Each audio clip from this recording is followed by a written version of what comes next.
जासूसी एक ऐसा काम है कि जिसे करना हर किसी के बस की बात नहीं। ऐसा माना जाता है कि जासूसी की दुनिया में पुरुषों ने ही अपना नाम किया है। लेकिन हम आपको बता दें कि महिला जन्मजात डिटेक्टिव होती है, और ये बात हम नहीं बल्कि शोधकर्ताओं ने भी कही है। महिलाएं अगर जासूसी पर उतर आएं तो वो क्या नहीं पता लगा सकती हैं।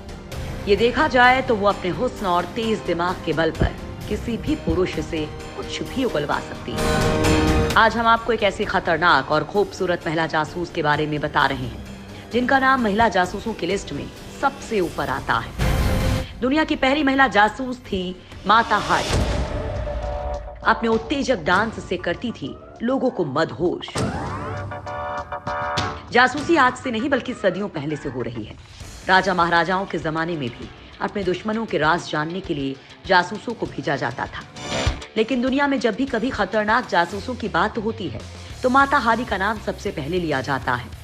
माता हारी को अब तक दुनिया के सबसे खतरनाक महिला जासूस के तौर पर जाना जाता है।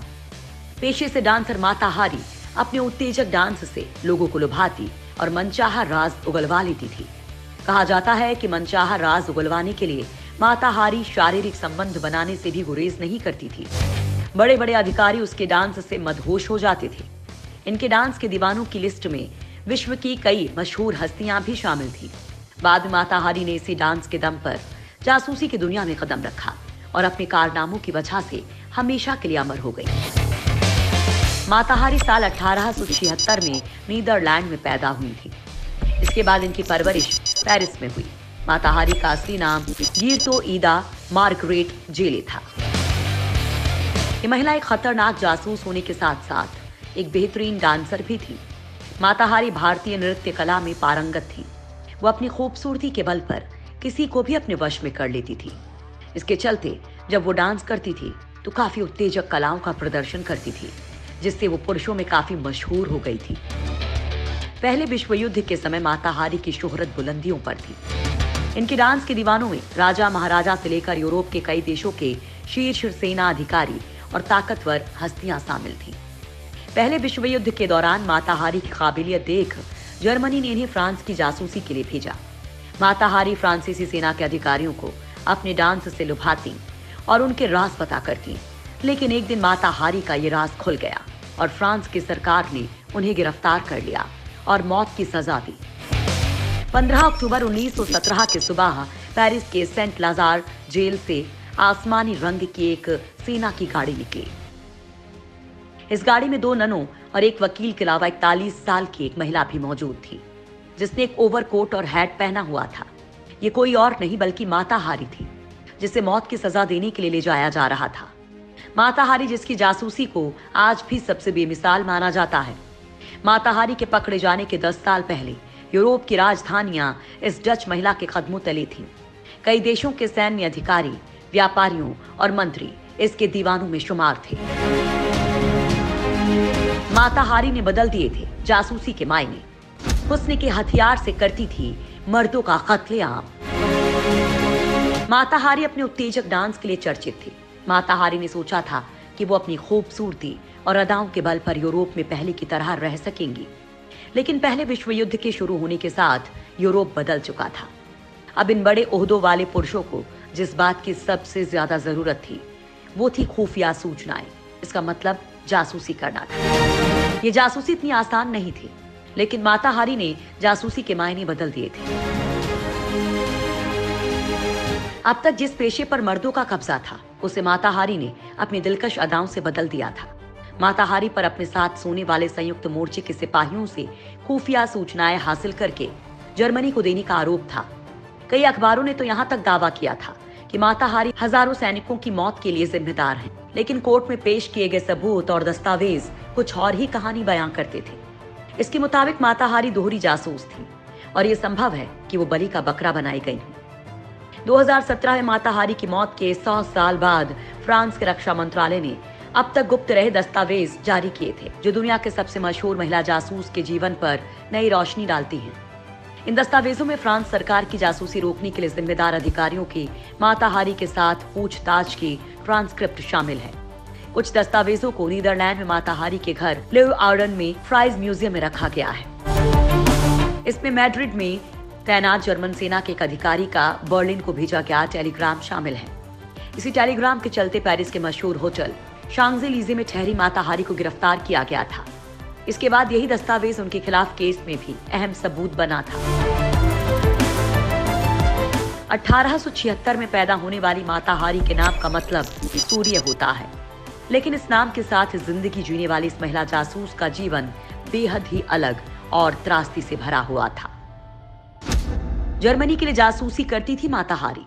माता हारी पर डबल एजेंट बनने का था आरोप। एक टेलीग्राम में खोल दिया था माता हारी का राज। 18 साल की माता हारी ने अपने से दोगुनी उम्र के एक डच ऑफिसर से शादी की थी, जो इंडोनेशिया में तैनात था। यह ऑफिसर शराब का आदी था और शराब के नशे में उसे यातनाएं देता था। माता हारी का पति उसे रोज मारता था। माता हारी को इस दौरान 2 बच्चे भी हुए। 1902 में माता हारी ने पति के व्यवहार से तंग आकर उसे छोड़ दिया और पेरिस आकर डांस सीखने लगी।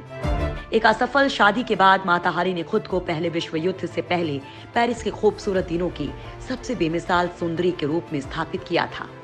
ये वो दौर था जब माता हारी के डांस प्रोग्राम यूरोपीय समाज के सबसे ऊंचे तबकों में प्रवेश के टिकट की तरह हुआ करते थे। माता हारी अगर जासूसी ना भी करती, तब भी वो इस सदी के शुरुआती दिनों में यूरोपीय राजधानियों में काम के लिए याद की जाती। लेकिन माता हारी को लेकर जो मिथक आज तक कायम है, वो है उनकी जासूसी वाली शख्सियत। कई इतिहासकार माता हारी का बचाव कर चुके हैं। कुछ लोग कहते हैं कि माता हारी की बलि दी गई क्योंकि फ्रांस को जंग में मात खाने के लिए किसी भेदिए को जिम्मेदार ठहराना था और इसके लिए माता हारी को फंसा दिया गया। दरअसल महिला होने के नाते वो एक आसान शिकार थी, क्योंकि उनके कामों की वजह से उन्हें फ्रांस का सबसे बड़ा दुश्मन ठहराना आसान हो गया। पकड़े जाने के बाद माता हारी से लंदन में British secret intelligence service MI6 ने पूछताछ की थी, जिसके बाद वो स्पेन के रास्ते फ्रांस पहुंची थी। मैड्रिड में माता हारी की मुलाकात एक जर्मन अधिकारी से हुई। इसके बाद की कहानी ये थी कि ये सब फ्रांसीसी इंटेलिजेंस सर्विस के इशारे पर हुआ, ताकि माता हारी युद्ध से पहले के अपने जर्मन संपर्कों की मदद से युद्ध में संयुक्त मोर्चे की मदद कर सके। लेकिन जर्मन अधिकारी वॉन केले के टेलीग्राम के चलते ही माता हारी गिरफ्तार हुई थी। बर्लिन भेजे गए इस टेलीग्राम में माता हारी का पता, बैंक डिटेल्स के साथ साथ उनकी भरोसेमंद नौकरानी का नाम भी शामिल था।